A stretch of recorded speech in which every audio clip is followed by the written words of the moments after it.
আল্লাহ তাআলা বলে ওয়াল আসর, কালের কসম, হায়াতের কসম, সময়ের কসম, সাবধান, ইন্নাল ইনসানা লাফি খুসর, পৃথিবীর যত মানুষ আছে সবাই খাসারার ভিতরে আছে, সবার হায়াত কমতেছে। এই যে 2025 শুরু হলো, এমন কেউ নাই যে তার হায়াত বাড়ছে। পৃথিবীর মাটিতে যত মানুষ আছে সবার হায়াত কমছে, সবার জীবন থেকে 365 দিনের একটা সময় মাইনাস হয়েছে। হায়াত পঞ্জিত থেকে 2024 বিয়োগ হয়েছে। 2025 চলছে, আজকে 3 দিন শেষ হয়েছে, আগামী কালকে 4 শুরু হলে আরেকদিন শেষ হয়ে যাবে। এই যে হায়াত শেষ হইতেছে, এটা সকল মানুষের লস। ইন্নাল ইনসানা লাফি খুসর, পৃথিবীর সব মানুষের হায়াত কমতেছে, সবাই ধ্বংসের ভিতরে আছে, কিন্তু এক দলের হায়াত কমে না। যত মরণ তাদের কাছে আসে তত জান্নাতের হায়াত তাদের কাছে আসে। আল্লাহু আকবার বলেন। কিছু মানুষের তাদের খাসারা নাই, তাদের হায়াত কমে না, তাদের ক্ষতি হয় না, কারণ তারা দুনিয়ার বিনিময়ে আল্লাহর আখিরাত তারা খরিদ করেছে। আখিরাত খরিদ করতে খুব বেশি কিছু লাগে না। আল্লাহ কয় মাত্র 4টা গুণে গুণী হও, দুনিয়ার হায়াতের বদলায় জান্নাতের হায়াত তোমরা পাওয়া যাইবা। কয় জিনিস? জোরে আওয়াজ করে বলেন, কয় জিনিস? 1 নাম্বার হলো ঈমান। ইল্লাল্লাযীনা আমানু, যাদের ঈমান নাই তাদের দুনিয়াও শেষ, আখিরাতও শেষ। কারণ ঈমানবিহীন মানুষ জান্নাতে যাবে না দোজখে যাবে। জোরে বলেন, আরো জোরে আওয়াজ করে বলেন, দোজখে যাবে। যার ঈমান নাই সে কই যাবে? দোজখে যাবে।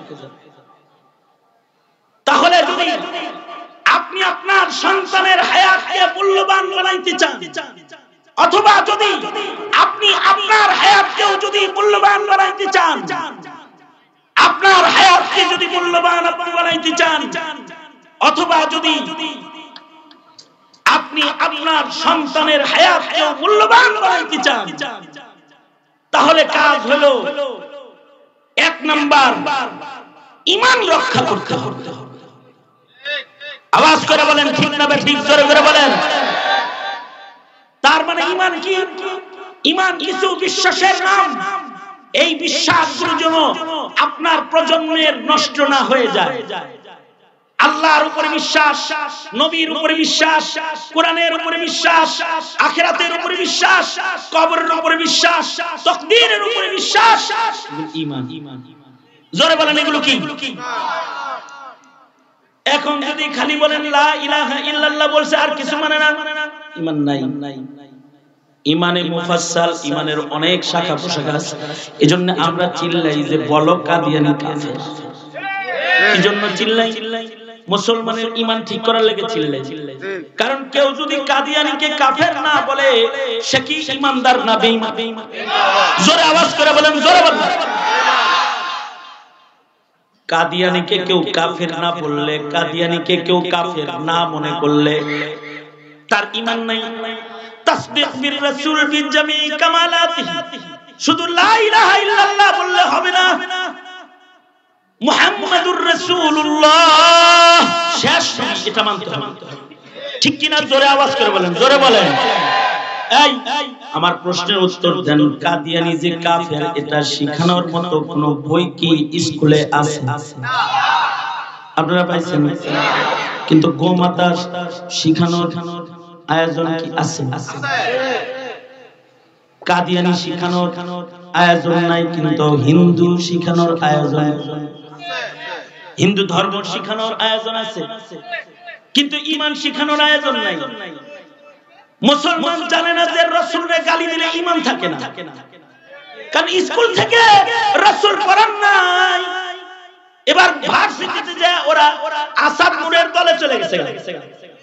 আসাদ নূরের দলে যারা যাবে তারা কি ঈমানদার হবে না বেঈমান হয়ে যাবে? যারা আওয়াজ করে বলেন মুরতাদ হয়ে যাবে, তার ঈমান নষ্ট হয়ে যাবে, কারণ রাসূলকে মানে না।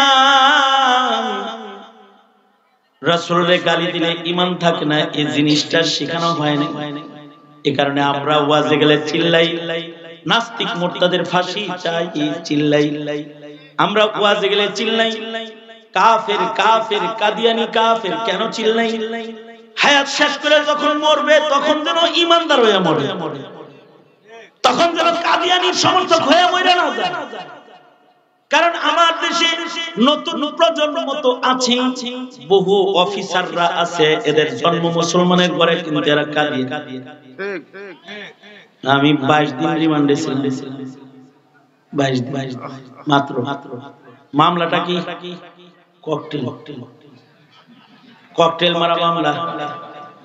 আমি বাইতুল মুকাররমের উত্তর গেটে ককটেল মারছি, খোদার কসম ককটেল চোখে দেখিনি। পত্রিকায় দেখছি, চোখে ককটেল জীবনে কোনোদিন দেখিনি। কারণ মোল্লার লগে কি ককটেল থাকে না তসবিহ থাকে? মোল্লার পকেটে কি পিস্তল থাকে না মিসওয়াক থাকে? এই ধরে বলেন কি থাকে? মোল্লার পকেটে কি গোলা বারুদ থাকে না টিস্যু পেপার থাকে? এগুলো চিনবো করতে মামলা হলো ককটেল মামলা। মামলার মামলা কি জানেন? মানিব্যাগ চুরি করছে, মানিব্যাগ। এই মামলায় গ্রেফতার। আমি আমার রিমান্ডের পুলিশদেরকে বললাম আমি এই তারিখে কি ঢাকায় ছিলাম, যে তারিখের মামলা, আমি তো বরিশাল ছিলাম। জানি জানেন বরিশাল ছিলাম, তাই মামলা কেন? উপরের নির্দেশ, উপরের নির্দেশে নির্দোষকে দোষী বানাইছ। মনে রাখবা উপরেরও উপর আছে, তিনি কে? জোরে বলেন। উপরেরও উপর আছে, উপরের নির্দেশ। মামলা ককটেল মারা মামলা, তাও রিমান্ড হইল 22 দিন। এর ভেতরে কিছু ইমানদার পুলিশ আছে যারা রিমান্ডে ঢুকায় দরজাটা বন্ধ করে দিয়ে কয় হুজুর পাশে যে বসে রয়েছে খাট খাই হুজুর জিজ্ঞাসাবাদ করতে কইছে আপনারা, তাই আপনার দরজা আটকায় বসাইছি।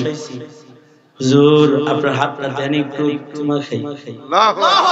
বুকে জড়ায় ধরছে। হুজুর এক ওসি সাহেব আছে, ওসি সাহেব কাঁদছে। শেষ বেলায় চাকরি থেকে রিজাইন দিছে, চাকরি থেকে রিজাইন দিছে। ওসি সাহেব চাকরি বাদ দিছে, সে অবসরে চলে গেছে। আমাদের কি গ্রেফতার করার? ওসি সাহেব চাকরি করে নাই। আমি জেলখানা থেকে বের হওয়ার পরে প্রথম দাওয়াত সে আমাদের দিয়েছে, তার বাড়িতে মাহফিলের দাওয়াত। চাকরি ছেড়ে দিচ্ছে, তার মানে ভালো পুলিশও আছে। আবার মাশাআল্লাহ, আল্লাহ যদি কপাল কারোর খারাপ লাগে কিরকম হয়, এক পুলিশ এসে কয় হুজুর কাফের কাফের কাফের কাফের এরকম করেন, কাদিয়ানি কি আসলেই কাফের নাকি? ওর কথা শুই না তো আমার ঠান্ডা মানুষ কিন্তু আমার মেজাজ খারাপ হয়ে গেছে। আমার তখন মনটা চাইতেছে যে তোর নাকে কয়েকটা আগে বসাই আলো, কিন্তু হাতে হইল হ্যান্ডকাপ লাগানো।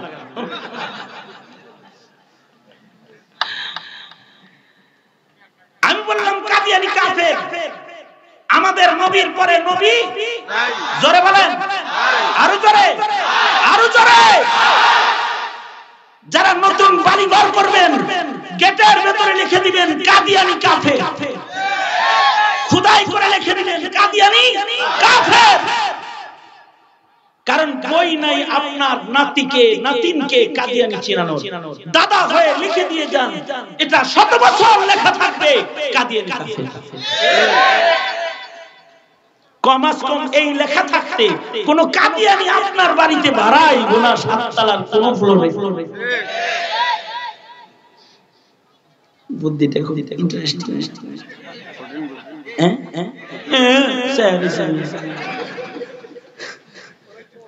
মনে করেন যে 7 তলা বাড়ি করতেছেন, আপনি যদি ভেতরে গেটে বড় করে লিখে দেন কাফের কাফের কাদিয়ানি কাফের, তো কমাস কম কোন কাদিয়ানি আপনার বাড়িতে বিল্ডিং এ ভাড়া উঠছে না।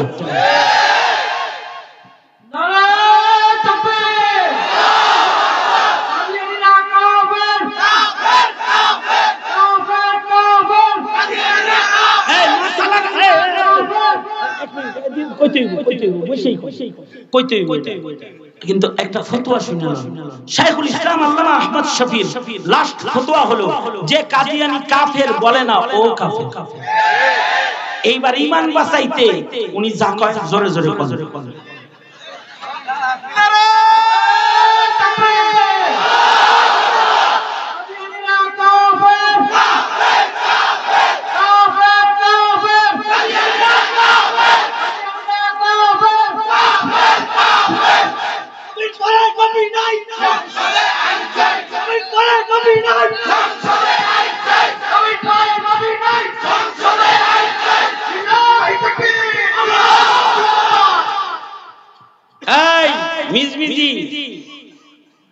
এই যে এখানে তাকবীরটা দিয়া গেলাম, আপনার প্রজন্মের যারা আজকের এই তাকবীরের দৃশ্য দেখে রাখলো, ওরা বইতে পড়তে হবে না, ওরা বড় হবে, চিত্র ওদের মনে থাকবে।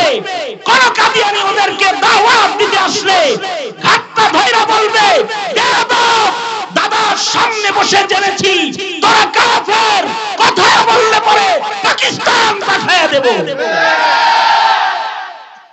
এটার নাম ঈমান।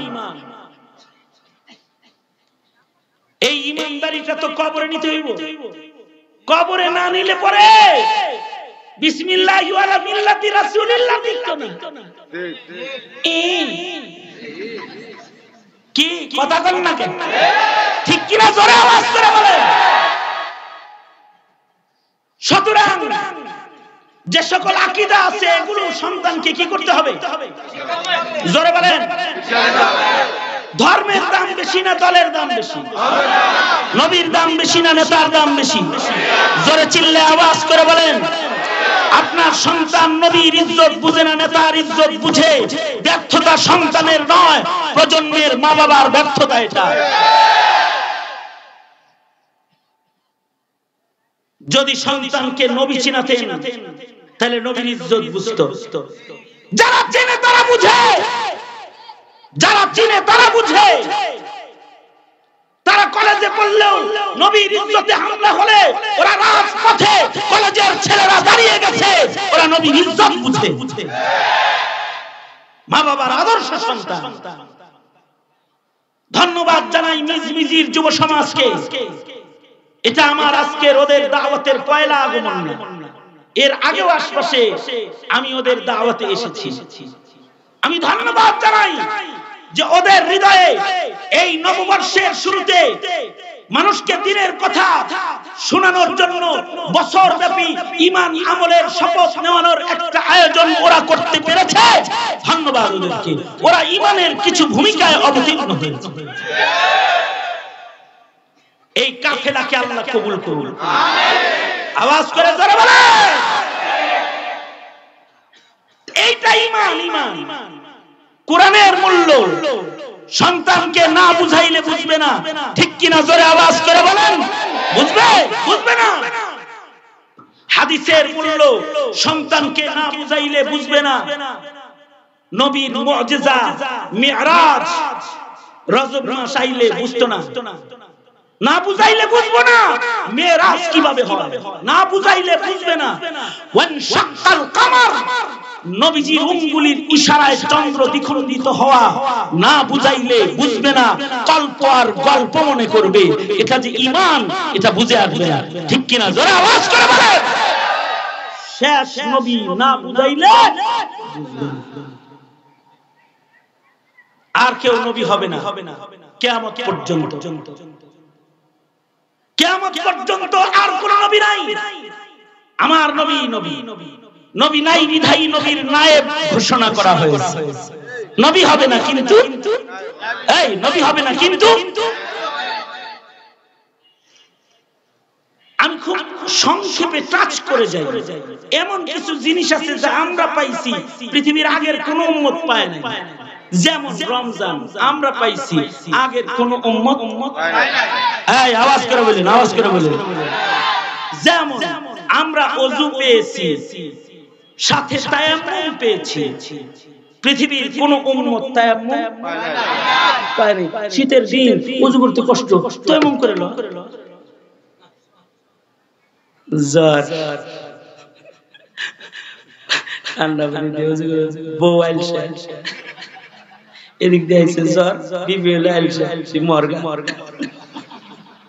গরম পানি নাই, তোমার জ্বর কাশি,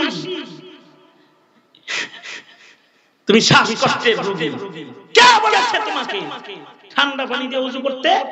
তায়াম্মুম কইরা মাইরা রবের কদমে পড়ে যাও। পৃথিবীর কোন উম্মতরে দেয় না, আমাকে দিছে। সুবহানাল্লাহ। পৃথিবীর কোন উম্মতকে লাইলাতুল কদর দেয় নাই, আমাদের কি দিছে? এই জোরে আওয়াজ করে বলেন। আমাদের হায়াত কম, কিন্তু আমাদের হায়াতটা গোল্ডেন, স্বর্ণ, এটা হীরা। অন্য উম্মতরে হায়াত বেশি দিছে, কিন্তু আমাদের অল্পে বেশি সওয়াব দান। সুবহানাল্লাহ। দুনিয়ার জায়গায় বেশি সময় থাকার দরকার নেই। আমাদেরকে দিছে কম হায়াত, কিন্তু দামি বানায় দিছে, রমজান বানায় দিছে। নফল করলে ফরজ, ফরজ করলে 70, এক রাত ইবাদত করলে খায়রুম মিন আলফি শাহর। আল্লাহু আকবার। হায়াত দিছে কম, কিন্তু হীরা গোল্ডেন বানায় দিছে, স্বর্ণ হীরে খণ্ড বানায় আমাদের হায়াত দান করেছে। আগে লম্বা হায়াত দিছে, আমাদের ছোট ছোট দিছে। এই ছোট হায়াত হওয়ার কারণে অনেকের বাঁচতে মনে চায়,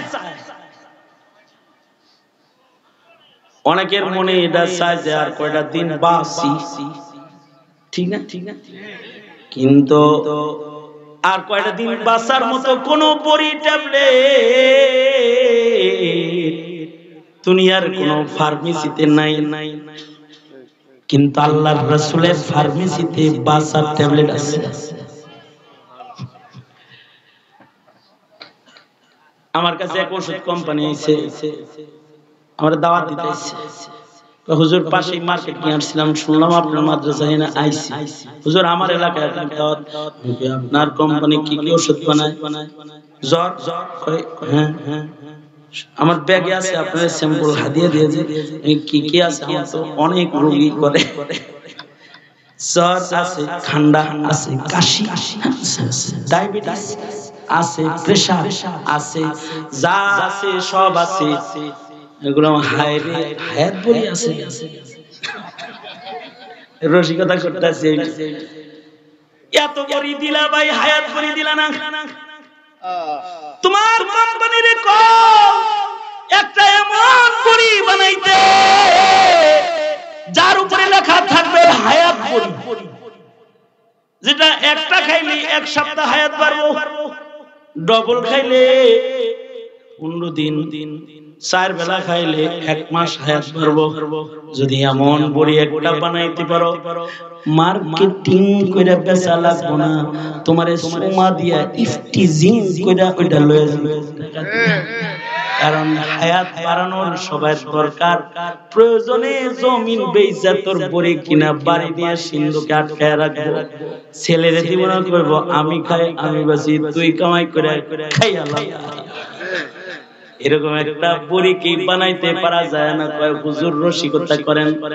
আমি বললাম দেখো, তোমাদের ফার্মেসিতে হায়াত বড়ি নাই, কিন্তু আমার নবীর সুন্নতের ফার্মেসিতে হায়াত বড়ি আছে। আল্লাহর রাসূল বলে রজব শাবান 2 মাস যদি এই দোয়া কেউ পড়ে, আল্লাহুম্মা বারিক লানা ফি রাজাব ওয়া শাবান ওয়া বাল্লিগনা রমাদান। নবী বলছে এই দোয়া পড়লে হায়াত বাড়ে। আল্লাহু আকবার করে বলো। নবীজি কোন বিফল দোয়া উম্মতকে শিখানোর কথা না। আল্লাহর রাসূল নিজের থেকে উম্মতকে কিছু দেয় না। নবী তাই বলে যেটা আসমানের মালিক আল্লাহ বলে। রজব মাস আয়া পড়ছে, আপনাদেরকে গভীর রাতে হায়াত করে গিফট করে গেলাম। দোয়া করবেন আল্লাহর কাছে, আয় আল্লাহ রজব শাবানে বরকত দেন, আমাদেরকে রমজানে পৌঁছায়া দেন। আল্লাহু আকবার, চিল্লায়ে বলেন।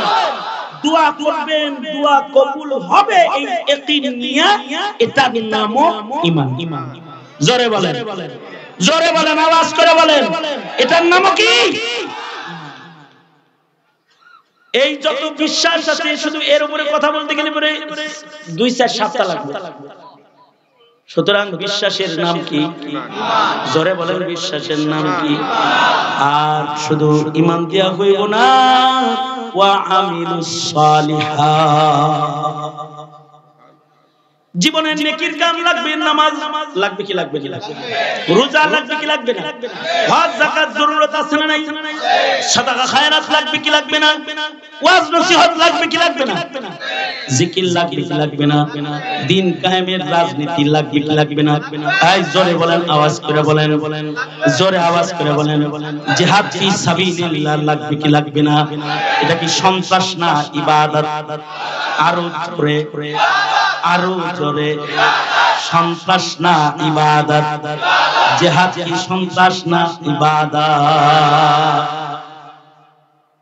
হ্যাঁ, জিহাদের দরকার পড়ে। আমাদের ভাষা ভিন্ন, তোমাদের ভাষা ভিন্ন। গণতন্ত্রের রাজনীতি করে করে ইসলামের ভাষা হারিয়ে ফেলেছো। যখন তোমার ভূখণ্ড কারোর কাছে বিক্রি হয়ে যেতে চাইবে, যখন তোমার স্বাধীনতা কেউ কেড়ে নিতে চাইবে, যখন তোমার লাল সবুজের পতাকাকে কেউ গুম করে ফেলতে চাইবে, যখন তোমার মুসলিম নারীর ইজ্জত নিয়ে কেউ ছিনিমিনি খেলবে, যখন তোমার মুসলিম দেশের মুসলমানের উপরে জুলুম আর অত্যাচারকে কেউ নিজের নেশা আর পেশা বানায় ফেলবে, তখন সেটার বিরুদ্ধে গর্জে ওঠা শাহজালালের জমিনের সন্তানরা, এই গর্জনটাই তোমাদের জিহাদের ইবাদতের অর্জন। ঠিক কি না? জোরে আওয়াজ করে বলো, এটাই।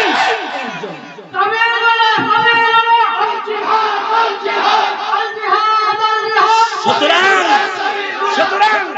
জিহাদ ফি সাবিলিল্লাহ সন্ত্রাস না ইবাদত। এটা হলো মুসলিম মিল্লাতের ভূখণ্ডে অসুস্থতা ছড়িয়ে পড়লে এটা সার্জারি অপারেশনের ইবাদতের নাম হলো জিহাদ ফি সাবিলিল্লাহ। এই সব ধরনের আমলগুলো করতে হবে। ওয়াতাওয়াসাউ বিল হক, সত্য বলতে হবে। জালিমের সামনে দাঁড়ায় সত্য বলতে হবে। তুই রাজাকার, সত্য কথা। কে রাজাকার? তুই রাজাকার। আমাদের 72 সাল থেকে রাজাকার বলছে, আমরা কিছু কই না, কারণ আমরা নায়েবে নবী চুপ করে রইছি। কিন্তু বৈষম্য বিরোধী ছাত্র আন্দোলনের ছেলেদেরকে যখন বলছে রাজাকারের বাচ্চা, তখন কয় তুই রাজাকার এক সাচ্চা।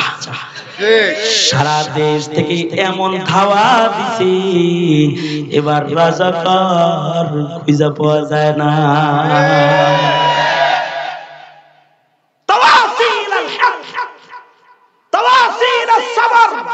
আমরা ধৈর্য ধরতে জানি, কিন্তু ধৈর্যের চরম পরাকাষ্ঠা প্রদর্শনের পরেও যদি আমাদের ধৈর্যের মাধ্যমে আমাদের স্বাধীনতা, আমাদের সার্বভৌমত্ব, আমাদের অধিকার যদি ধৈর্যের দ্বারা আদায় না হয়, তো আমরা গর্জে উঠতে জানি, গর্জে উঠতে জানি, আমরা ধৈর্য ধরতে জানি, গর্জে উঠতেও জানি। সুতরাং